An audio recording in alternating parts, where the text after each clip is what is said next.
중국에서 코로나19 신규 환자 수가 줄면서 이제 기세가 꺾였다는 전망도 나오지만 병상 부족과 검사 지연 등으로 확진자 수가 축소됐을 수 있다는 지적도 제기됩니다. 또 아직도 1억 6천만 명이 춘제 연휴 이후 대도시로 돌아오지 않아 안심할 수 없습니다. 어제 하루에만 국내 코로나19 확진 환자 3명이 퇴원해서 첫 환자가 나온 지 20여일 만에 전체 확진자의 4분의 1이 완치됐습니다. 치료 중인 나머지 확진자도 대부분 상태가 안정돼서 퇴원이 잇따를 것으로 보입니다. 어제 중국 우한에서 귀국한 교민들 가운데 코로나19 유증상자로 분류된 5명이 국립중앙의료원으로 옮겨져 진단 검사를 받고 있습니다. 문재인 대통령이 코로나19 사태 이후 두 번째로 전통시장을 방문했습니다. 어제 남대문 시장을 찾아서 국민이 지나친 불안감을 떨치고 일상활동이나 소비를 활발하게 해주는 게 근본 대책이라고 강조했습니다. 지난 4일 코로나19 16번 환자의 개인정보가 담긴 공문서가 사회관계망 서비스를 타고 빠르게 퍼졌는데 최초 유포자는 이용섭 광주광역시장 비서관으로 알려졌습니다.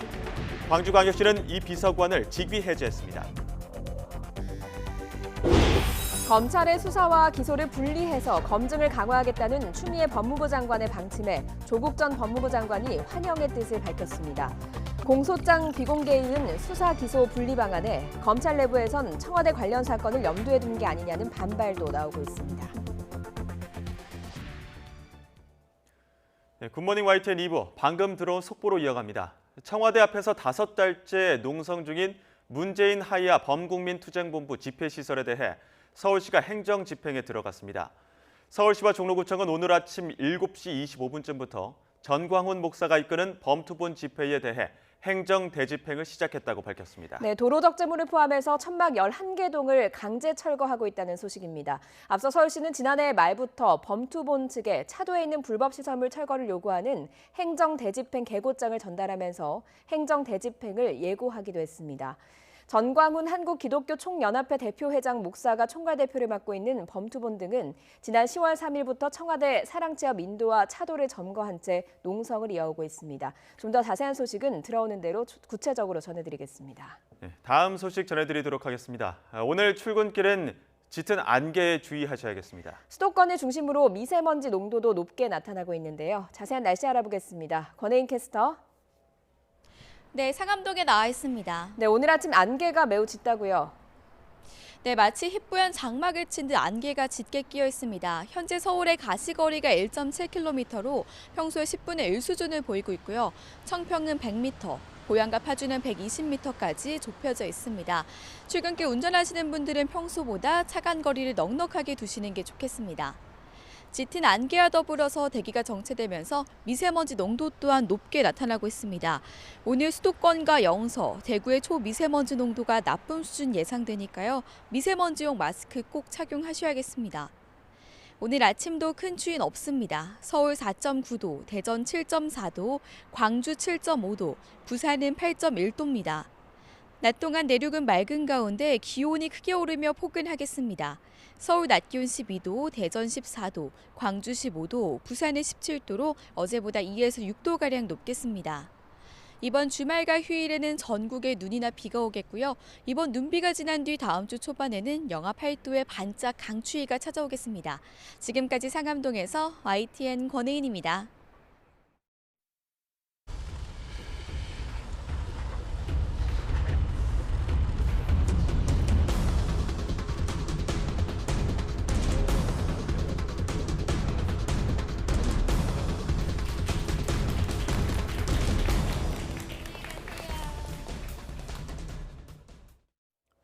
중국에서 코로나19의 신규 환자 수가 줄어들면서 이제 기세가 꺾였다는 전망이 나오고 있습니다. 하지만 아직도 1억 6천만 명이 충제 연휴 이후 대도시로 복귀하지 않아서 안심할 수 없다는 지적도 나오고 있습니다. 베이징 강성욱 특파원입니다. 전염병의 권위자인 중난산 공정원 원사는 코로나19의 절정을 이달 중순이나 말이라고 전망했습니다. 중 원사는 특히 후베이 이외 지역의 신규 확진자 감소에 주목했습니다. The second is Guangdong, this province, and Zhejiang and some others. And the number of newly diagnosed patient is going down, gradually going down. 아울러 4월 이전에 사태가 마무리되기를 바란다는 희망을 나타냈습니다. 사스 퇴치의 영웅으로 불렸던 84살의 중 원사는 최근 숨진 의사 리원양을 영웅이라고 불렀습니다. Dr. Lee is a hero, including me. This is Chinese doctor. I suppose majority of Chinese doctor actually like him. 중난산 원사는 코로나19의 전염성이 사스보다 강하다고 말했습니다. 때문에 신규 환자의 감소 추세에도 불구하고 안심하기 이르다는 반론도 만만치 않습니다. 중국 질병예방통제센터의 전염병 전문가인 정광은 확진자가 다시 늘어날 수 있다고 경고했습니다. 병상 부족과 검사 지연 등으로 확진자 수가 축소됐을 수 있다는 지적도 나오고 있습니다. 아직 고향에 남아있는 1억 6천만 명이 이동하면서 2차 확산도 우려되는 상황입니다. 이곳 수도 베이징에도 500만 명이 넘는 귀성객들이 돌아오지 않은 것으로 추정돼 불안감은 여전합니다. 베이징에서 YTN 강성웅입니다. 세계보건기구 WHO가 일본 요코하마항에 정박돼 있는 크루즈선과 관련해 선박의 자유로운 입항 허가와 모든 여행객을 위한 적절한 조처에 대한 원칙을 촉구했습니다. 테워드로스 아드하놈 거브러여수스 WHO 사무총장은 현지 시간 12일 제네바 WHO 본부에서 가진 언론 브리핑에서 국제해사기구와 함께 이 같은 내용을 담은 공동선언문을 발표할 예정이라고 밝혔습니다. 어제 국내 코로나19 확진 환자 3명이 추가로 퇴원했습니다. 첫 환자가 나온 뒤 20여일 만에 전체 확진자의 4분의 1이 완치된 건데요. 다른 확진자들의 상태도 양호해 퇴원이 이어질 것으로 보입니다. 이경국 기자의 보도입니다. 마스크를 쓴 남성이 꽃다발을 든 채 병원을 나와 차량에 올라탑니다. 3번 환자가 완치돼 입원한 지 19일째 되는 날 퇴원한 겁니다. 우선 퇴원하시게 되는데 지금 건강 상태는 좀 어때요? 네, 아주 좋습니다. 앞서 3번 환자는 지난달 20일 중국 우한에서 입국해 서울 강남과 경기 일산 일대를 다녔고 몸살과 오한 등의 증상을 보여 같은 달 25일 격리돼 이튿날 확진 판정을 받았습니다. 격리 이후 발열과 폐렴 증상 등을 보였지만 에이즈 치료제 칼레트라 투여로 상태가 나아졌고 최근 2차례의 검사에서 모두 음성 판정을 받았습니다. 2월 6일부터 발열이 해소됐고 2월 7일, 2월 10일 날 찍은 CT에서 폐렴이 뚜렷하게 호전됐습니다. 이후 호흡기 증상 많이 뚜렷하게 호전됐고요. 격리 치료 기간 심리 치료도 받았습니다. 지인들이 잇따라 확진되는 등 여러 논란을 접하고 충격을 받아섭니다. 싱가포르의 한 컨퍼런스에 참석하고 돌아온 뒤 확진된 17번 환자도 3시간 뒤 퇴원했습니다. 확진 7일만으로 전체 퇴원자 중 입원 기간이 가장 짧습니다. 이제 완쾌해서 퇴원하실 수 있는 이런 병인 것 같습니다. 빨리 회복하셔가지고 다들 퇴원하셨으면 좋겠습니다. 예, 감사합니다. 비수도권 지역 첫 확진자였던 8번 환자도 완치돼 퇴원했습니다. 3번 환자처럼 에이즈 치료제가 효과를 보였습니다. 열감이나 근육통 이런 것들은 사실은 굉장히 좋아졌어요. 굉장히 고마워라 했고요. 믿어지지 않는다고 말씀을 하셨고. 코로나19가 국내에 상륙한 지 한 달이 채 되지 않은 시점. 28명의 확진자 가운데 25%가 완치돼 퇴원했습니다. 치료 중인 다른 확진자 대부분도 안정적인 상태인 만큼 퇴원은 계속 이어질 것으로 보입니다. YTN 이경국입니다. 중국 우한에서 3차 전세기를 타고 들어온 교민 가운데 의심 증상을 보인 성인 5명과 자녀 2명 등 모두 7명이 국립중앙의료원으로 이송됐습니다. 유증상자 5명은 중국에서 출발 직전 기내와 김포공항 도착 뒤 시행한 검역에서 파악됐습니다. 유증상자의 자녀 2명은 각각 11살과 15개월로 의심 증상은 없는 상태입니다. 코로나19를 진단하는 시약 제품 1개가 추가로 승인돼 다음 주부터 하루 10,000명까지 검사가 가능해졌습니다. 보건당국은 바이러스를 연구기관에 분양해 백신 개발에 들어갔습니다. 한영규 기자가 보도합니다. 코로나19 감염 여부를 확인할 수 있는 진단 시약 공급이 확대됩니다. 질병관리본부와 식약처는 진단시약 1개 제품을 추가로 승인했습니다. 이에 따라 다음 주부터 하루 10,000명을 검사할 수 있는 수준으로 시약 공급이 늘어납니다. 이번 추가 승인된 그 시약 진단 시약의 긴급 사용 승인 제품이 1개에서 2개로 늘어나며 시약 공급도 더욱 원활해질 것으로 전망하고 있습니다. 코로나19 감염 여부를 검사할 수 있는 기관도 확대됩니다. 현재 46개 민간 기관에서 검사할 수 있는데 신청 기관이 많아 20곳 정도 추가될 것으로 보입니다. 또 국내 코로나19 확진 환자에서 분리한 바이러스를 연구기관 등에 분양하기로 했습니다. 바이러스를 유관부처 및 연구기관, 민간기관 등에 분양함으로써 진단제, 치료제, 백신 개발 등에 적극 활용하여 위기 상황에 신속한 대응이 이루어질 것을 기대하고 있습니다. 세계 각국이 치료제나 백신 개발에 나서고 있지만 아직은 초기 단계이기 때문에 언제 백신이 개발될 수 있을지 예측하기는 어려운 상황입니다.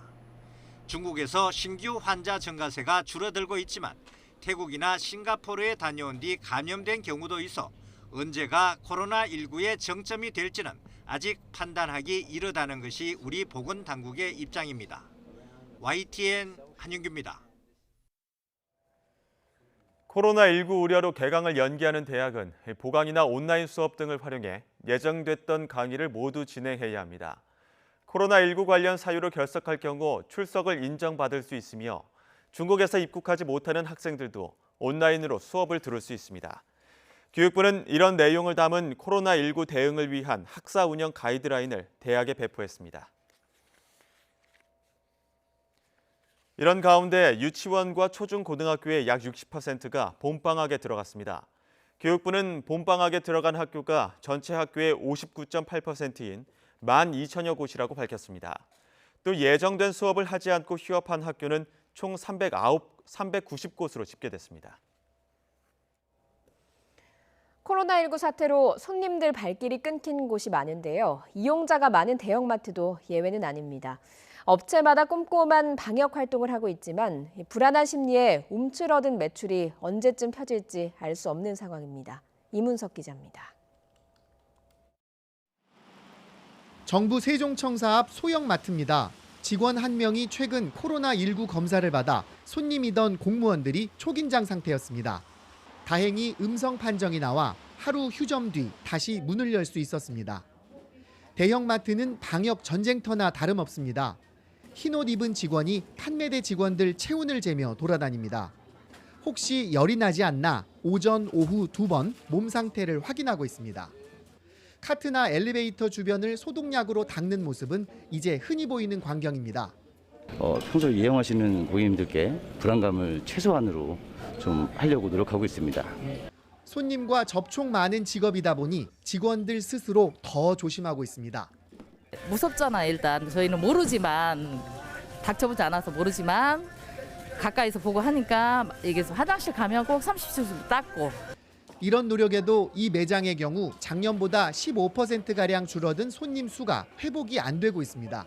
또 인터넷에서 구매하고 또 일 나갈 때나 그럴 때 아니면 잘 안 나가는 편이에요. 정부는 방역을 빈틈없이 하되 너무 위축되지 말고 경제활동과 일상생활을 지속해달라고 당부했습니다. 하지만 코로나19에 대한 불안감이 사그라들지 않으면서 소비자도 유통업체도 직원들도 움츠린 어깨를 쉬이 펴지 못하고 있습니다. YTN 이문석입니다. 문재인 대통령은 코로나19 사태 이후 두 번째로 전통시장을 방문했습니다.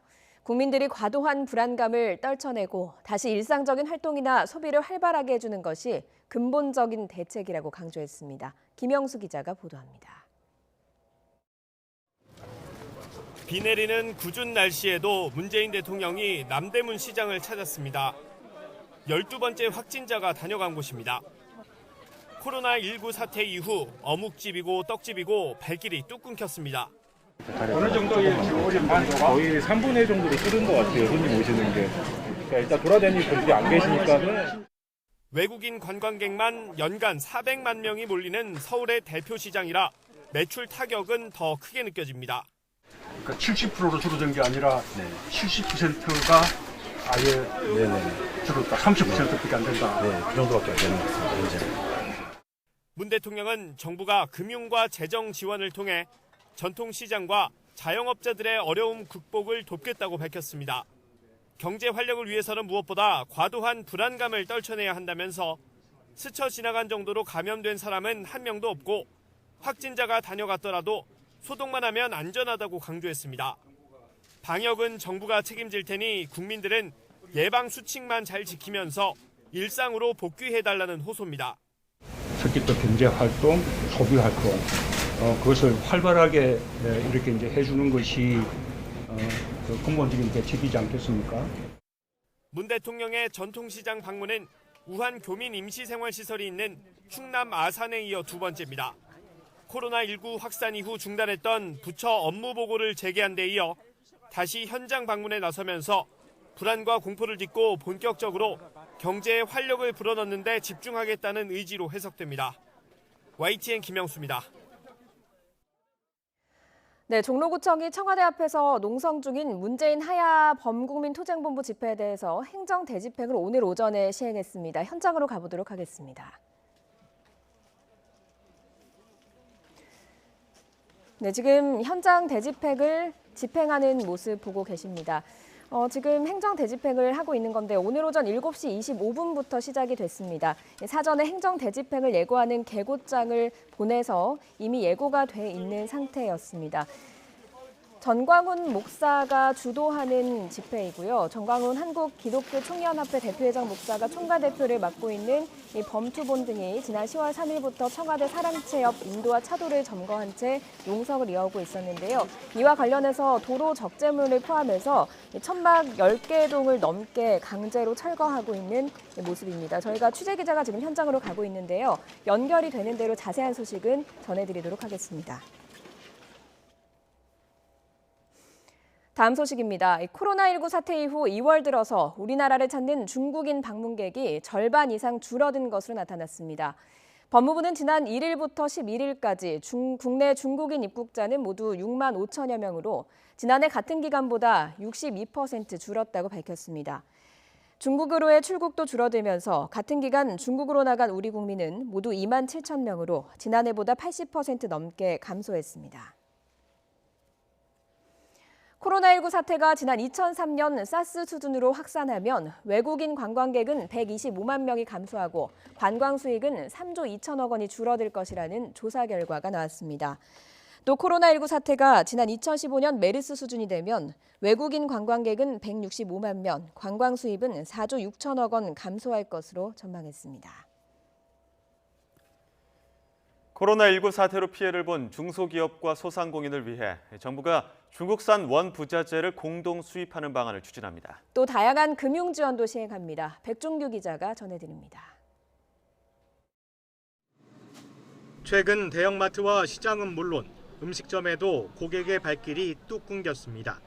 매출이 절반 넘게 준 곳이 거의 대부분이어서 상인들은 허탈하기만 합니다. 옛날에는 막 모임도 하고 그랬는데 모임 다 취소됐어. 진짜 힘들어요.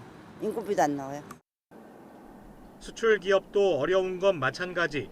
중소기업 10곳 가운데 3곳이 수출입 지연 피해를 보고 있고 이 때문에 생산을 중단한 곳도 잇따르고 있습니다. 정부는 일단 과도한 불안감을 경계해달라고 당부하면서 다양한 지원 대책을 발표했습니다. 우선 마스크 필터를 포함해 중국산 원부자재 확보에 어려움을 겪고 있는 중소기업을 위해 공동 수입에 적극 나서기로 했습니다. 중소기업과 소상공인들을 위한 금융 지원도 제시했습니다. 중소기업을 대상으로 원부자재에 대한 공동 수입 및 대체 공급처의 발굴을 지원하고 경영 애로 해소를 위한 금융 지원을 적극적으로 추진해 나가고자 합니다. 구체적으로는 중국 대상 수출입 기업 가운데 피해를 본 중소기업에 대해 긴급 경영 안정자금 250억 원을 저리로 지원하고 1,050억 원 규모의 보증을 지원합니다. 외상거래 손실이 발생했을 때 지급하는 매출 채권 보험 인수 규모도 확대할 계획입니다. 소상공인에게도 경영 안정자금 200억 원, 특별 보증 1,000억 원을 지원하고 노란우산 공제의 대출 금리도 기존 3.4%에서 2.9%로 한시적 인하하기로 했습니다. 민간 쇼핑몰에서 온라인 특별 기획전을 열고 전통시장 활성화 캠페인도 병행할 예정입니다. 코로나 바이러스 확진자 경유 피해 점포의 정상화를 지원을 위해 전문가 위생 진단, 매장 환경 개선, 재개점 행사 방문객 경품 증정 등 맞춤형 지원을 하도록 하겠습니다. 정부는 이와 함께 중국 진출 중소기업에 마스크 등을 지원하고 공영 홈쇼핑을 통해 시중에 마스크 100만 장을 추가로 공급할 방침입니다. YTN 백종규입니다. 지난달 취업자 수가 5년 5개월 만에 최대치를 기록하며 2달 연속 취업자 50만 명대 증가세가 이어졌습니다. 코로나19 사태의 영향은 지난달 통계에는 반영이 되지 않았습니다. 홍남기 경제부총리는 고용에 영향을 미칠 가능성이 크다고 했습니다. 오인석 기자입니다. 지난달 취업자 수는 1년 전보다 56만 8천 명 늘었습니다. 5년 5개월 만에 최대 증가폭입니다. 작년 12월부터 2달 연속 50만 명대 증가로 지난해 하반기 이후 고용 훈풍이 부는 모습입니다. 올해 1월부터 시작된 재정 일자리 조기 집행이 고용 증가세에 영향을 미쳤습니다. 또 설 명절 특수로 택배와 배달 등 운수 창구업 고용이 는 데다 지난해 1월 취업자가 2만 명에도 못 미친 기저 효과도 작용했습니다. 60살 이상 취업자는 50만 7천 명이 늘어나 관련 통계 작성 이후 증가폭이 가장 큰 반면 40대는 8만 4천 명 감소해 연령대별 양극화는 여전했습니다.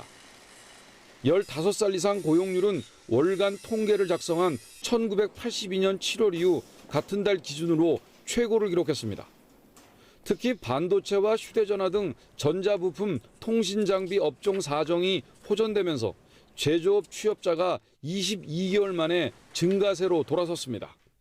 제조업 쪽이 워낙 계속 21개월 감소 추세로 보이던 부분들이 플러스로 돌아서면서 그런 부분들이 다른 그 사업 시설이나 파견 용역 같은 산업 쪽에서도 같이 동반 상승한 효과들이 있어서 하지만 신종 코로나 바이러스 사태에 따른 일자리 동향은 1월 통계에는 반영되지 않았습니다.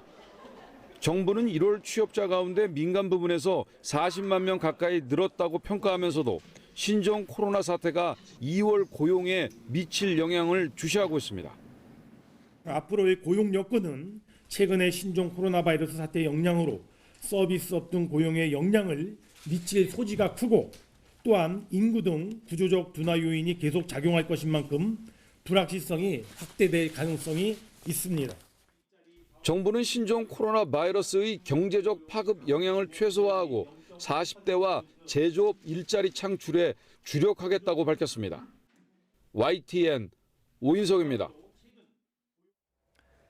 이달 초 확진 환자의 개인 정보가 담긴 공문서가 SNS에서 빠르게 번졌는데요. 누가 유포했는지를 찾아봤더니 내부 보고서를 유출한 건 광주광역시장의 비서관이었습니다. 나연호 기자입니다. 지난 4일 인터넷에 떠돈 공문서입니다. 코로나19 16번 환자의 신상이 자세하게 나와 있습니다. 가족 관계에 심지어 아이들의 학교와 어린이집 이름까지 버젓이 적혀 있습니다. 추적해보니 이 공문을 처음으로 유출한 사람은 광주광역시청 공무원이었습니다.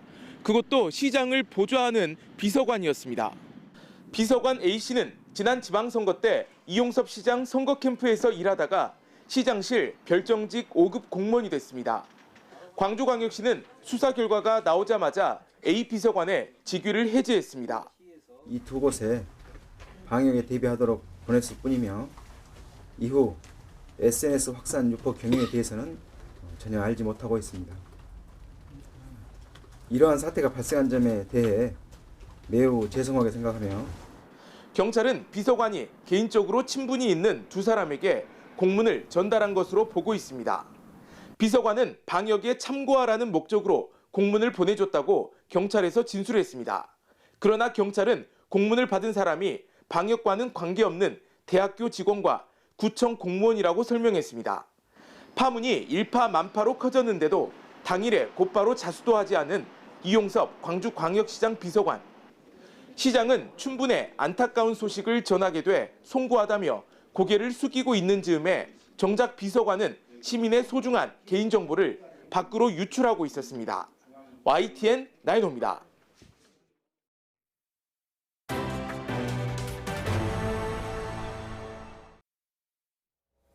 검찰의 수사와 기소를 분리해 검증을 강화하겠다는 추미애 장관 방침에 대해 조국 전 장관은 박수를 보낸다며 환영의 뜻을 밝혔습니다. 하지만 검찰 내부에서는 청와대 사건을 염두에 둔 것 아니냐는 불만이 터져나오고 있습니다. 박석영 기자입니다. 취임 40일을 맞아 진행된 기자간담회에서 추미애 법무부 장관은 수사와 기소를 분리하겠다는 깜짝 발표를 내놨습니다. 판단 주체를 나누어 사실상 2단계로 검증하겠다는 뜻입니다. 강제처분에 의한 수사하면은 기소를 하지 않으면 논리 모순에 빠지는 거죠. 기소할 욕심이 생기는 거죠. 그 순간에 오류와 독단이 생기겠죠. 조국 전 법무부 장관은 자신의 SNS에 현행법으로도 시행 가능한 매우 의미 있는 시도라며 추 장관에게 박수를 보낸다고 환영의 뜻을 밝혔습니다.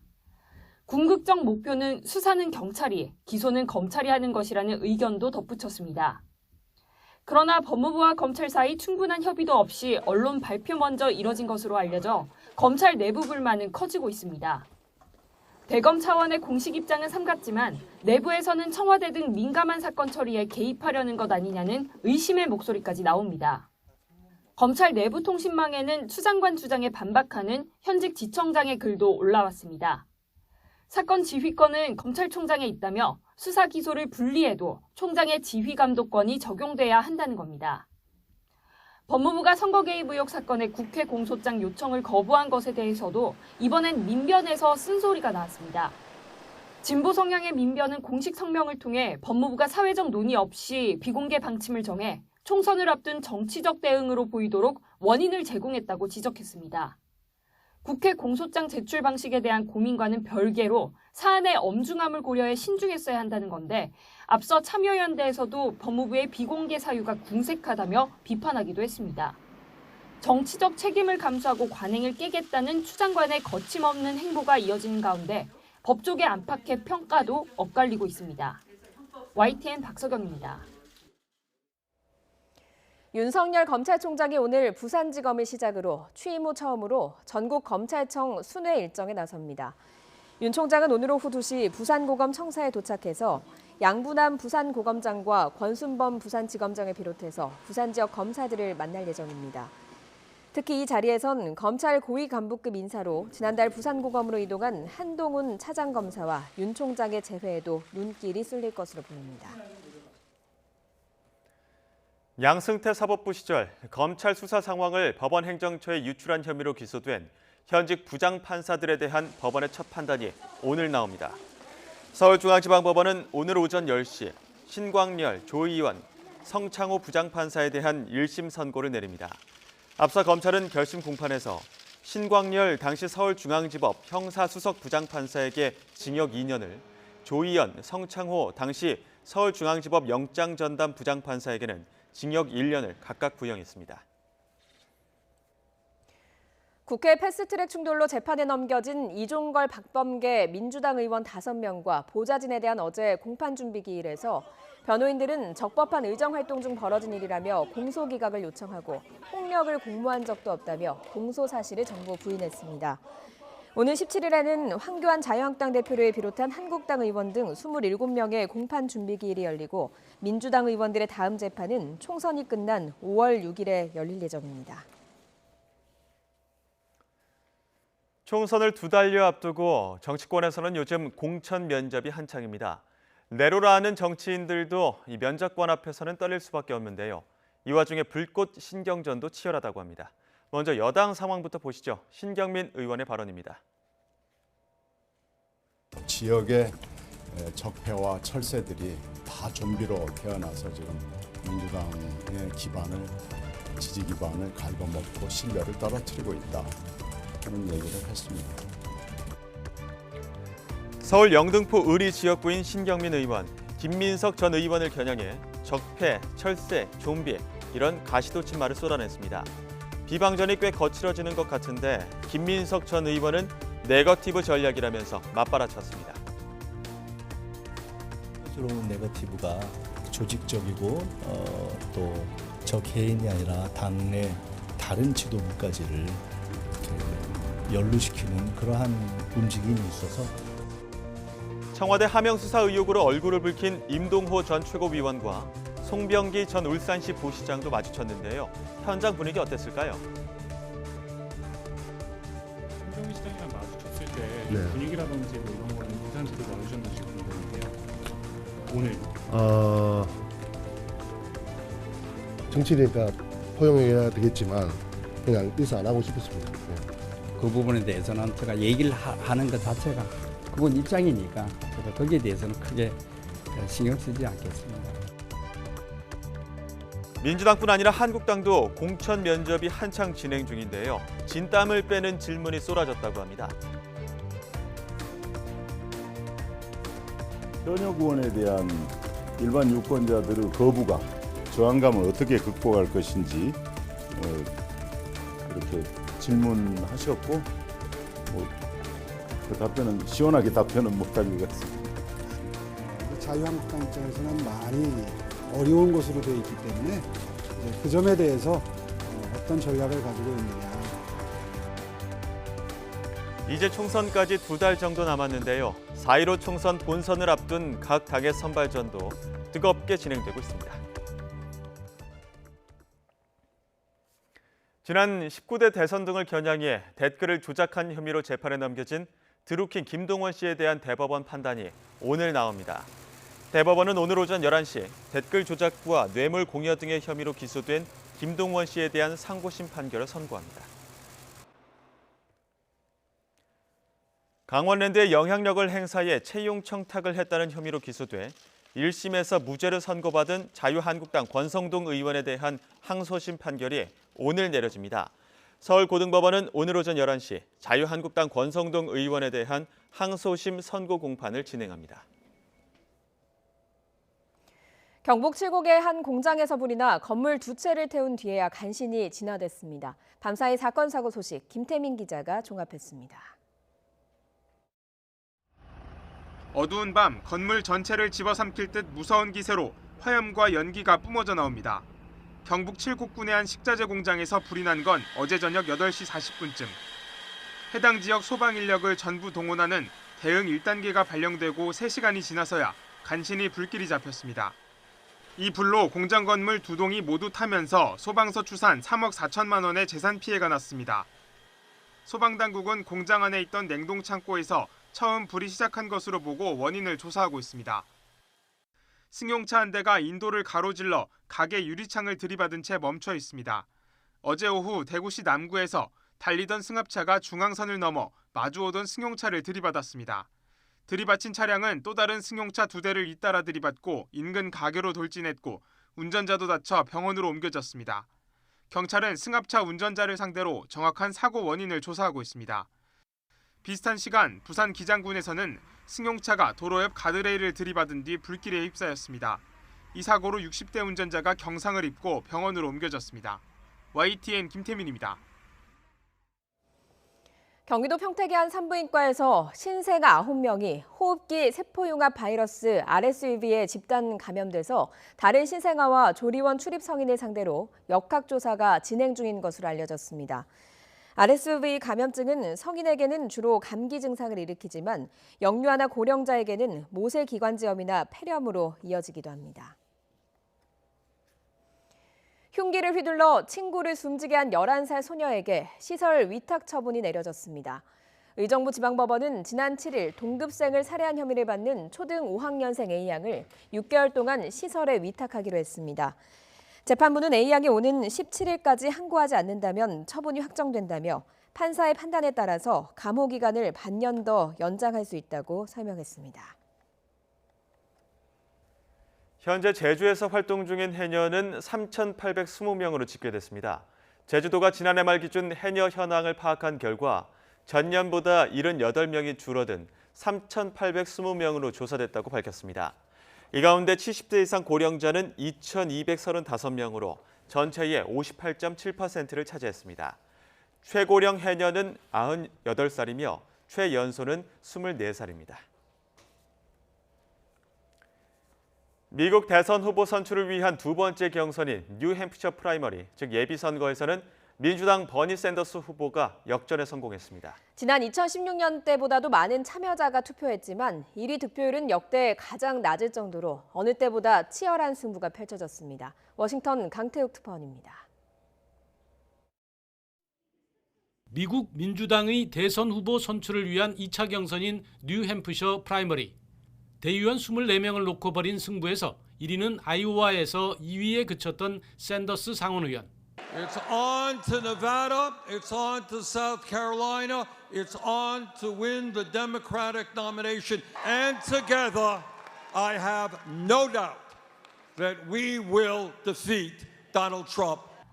득표율은 26%에 육박한 수준에 불과해 2016년 경선 때 60.1%의 절반에도 미치지 못했습니다. 이는 민주당과 공화당을 통틀어 역대 뉴햄프셔 1위 주자 가운데 가장 낮은 수준입니다. 2위와 득표율 차도 1.5% 수준에 불과했습니다. 아이오와에서 이변을 만들어냈던 부티지지 후보와 박빙의 양강 구도를 유지한 셈입니다. A fresh outlook is what makes new beginnings possible. It is how we build a new majority. And election after election has shown us that putting forward a new perspective is how Democrats win the White House, and we will win the White House. 하지만 뉴햄프셔 민주당 경선에 참여한 유권자 수는 역대 최고 수준으로 치솟았습니다.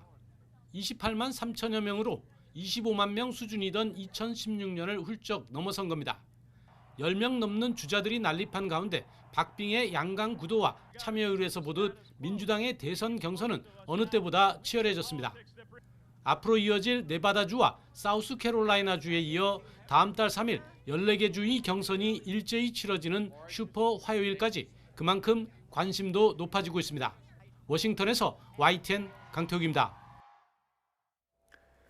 미국 하원에 이어 상원도 트럼프 대통령이 이란에 대한 추가 군사행동 전 의회 승인을 받아야 한다는 내용의 결의안을 놓고 투표를 진행하기로 했습니다.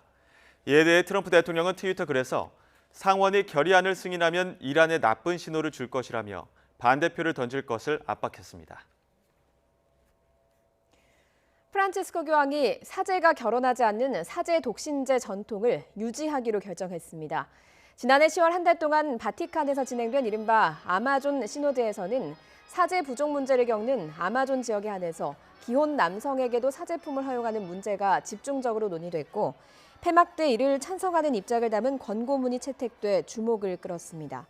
하지만 교황은 미래 어느 때 이를 고려할 수 있을지 몰라도 아직은 때가 이르다는 쪽으로 입장을 정리한 것으로 분석됩니다.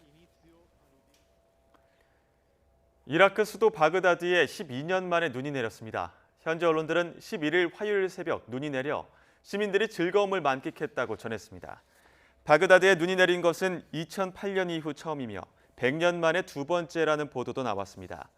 중동 매체인 알-아라비는 2008년엔 눈이 내린 시간도 짧았고 진눈깨비였지만 이번에는 한방 눈이 내려 바그다드 시민들이 제대로 눈을 즐길 수 있었다고 전했습니다.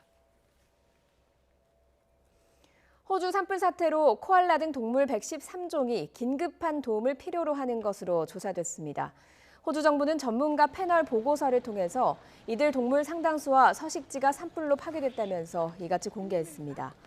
보고서를 보면 휴 개구리와 블루마운틴 물도마뱀, 캥거루섬 더나트 등은 서식지 대부분이 파괴돼서 임박한 멸종 위험에 직면한 것으로 조사됐습니다. 네, 오늘 아침 짙은 안개에 주의하시기 바랍니다. 어제 내린 비로 대기 중에 습도가 높아졌는데요. 현재 강화의 가시거리가 60m, 철원이 110m까지 좁혀져 있습니다. 차간 거리 넉넉히 두고 안전 운전하시기 바랍니다. 공기도 탁합니다. 현재 수도권과 충청 또 전북의 초미세먼지 농도 나쁨 수준 보이고 있는데요. 영서 지역도 농도가 점차 높아지겠습니다. 마스크 꼭 착용하시기 바랍니다. 오늘 전국 하늘에 구름 많겠고 오전까지 안개가 짙게 남아있는 곳이 있겠습니다. 현재 기온 살펴보겠습니다. 서울 5.1도, 청주 7.9도, 광주 7.7도, 부산 8.8도로 10도를 조금 밑돌면서 크게 춥지 않습니다. 낮 기온은 어제보다 2도에서 6도가량 높겠습니다. 서울 12도, 강릉 16도, 광주와 창원 15도, 울산과 부산 17도로 따뜻하겠습니다. 토요일 밤 중부지방을 시작으로 일요일 전국에 눈이나 비가 오겠고 다음 주 초에는 영하권의 강추위가 찾아오겠습니다. 날씨 정보였습니다. 네, 청와대 앞에 범국민투쟁본부 등 각종 단체의 집회 시설이 철거됐습니다. 네, 현장 연결해 보겠습니다. 신준명 기자. 네, 청와대 사랑채 앞 농성장 앞에 나와 있습니다. 네, 종로구청의 행정대집행 언제 시작됐고 지금 상황은 어떻습니까? 네, 행정대집행은 오늘 오전 7시 25분쯤 전격적으로 실시됐습니다. 현장에는 혹시 모를 충돌에 대비해 경찰 병력도 배치되어 있는 모습인데요. 종로구청 관계자는 해가 뜨는 시간인 구청 시간과 용역 등 530여 명을 투입해 행정대집행에 나섰다고 밝혔습니다. 다행히 큰 충돌 없이 오전 8시쯤 마무리됐습니다. 지금은 행정대집행이 끝났고 현장 관계자들이 마무리 작업 등을 하는 모습입니다. 대상은 범투본과 전교조, 공무원 노조 등 각종 단체가 설치한 천막 13개동, 그리고 인도 등에 쌓여있던 생수통과 발전기 등 적재물이었습니다. 이에 따라 청와대 앞 사랑채 인근부터 진명초소까지 800m 구간의 모든 천막이 사라졌습니다. 사실 이번 행정대집행은 지난해 12월부터 예고돼 있었습니다. 앞서 종로구청은 범투본 측에 5차례에 걸쳐 행정대집행을 예고하는 계고장을 보내고 자진 철거를 요구했는데요. 하지만 범투본 측이 수용하지 않자 오늘 행정대집행에 나섰습니다. 이와는 별도로 서울시는 지난해 말부터 범투본 측에 차도에 있는 불법 시설물 철거를 요구하는 계고장을 전달했습니다. 전광훈 한국기독교총연합회 대표회장 목사가 총괄 대표를 맡고 있는 범투본은 지난해 10월 3일부터 청와대 사랑채 옆 인도와 차도를 점거한 채 현 정부를 규탄하는 농성을 5달째 진행해 왔습니다. 농성이 장기간으로 이어지면서 소음 등의 문제로 인근에 있는 서울 맹학교 측과 갈등을 빚기도 했습니다. 지금까지 청와대 사랑채 인근 농성장 앞에서 YTN 신준명입니다. 목요일 굿모닝 YTN 마칩니다. 여러분 고맙습니다.